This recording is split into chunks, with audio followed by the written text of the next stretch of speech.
direttore Orifici, benvenuto anche a lei a questo gala del calcio siciliano, una nuova stagione inizia, il Casteldaccia si è salvato al primo anno di permanenza in eccellenza, adesso si potrebbe sognare con qualcosina di più oppure stiamo lì? Guarda, sognare, diciamo, come si suol dire, non costa nulla, quindi diciamo, il sogno è quello di mantenere la categoria.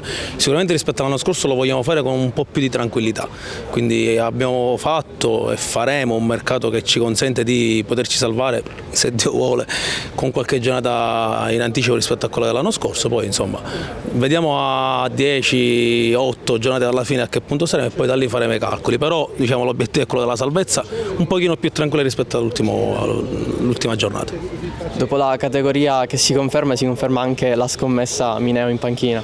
Sì, diciamo era scommessa per chi non lo conosceva. Io Marco lo conosco da 10 anni, diciamo, a livello di amicizia, anche perché diciamo, l'ho visto allenare in altre squadre a Bagheria soprattutto, quindi per me non era una scommessa, l'ha confermata e quindi quest'anno diciamo, più che altro per lui è una consacrazione della categoria perché è un bravo allenatore, uno dei migliori secondo me della provincia di Palermo. Colpi in arrivo? Sì.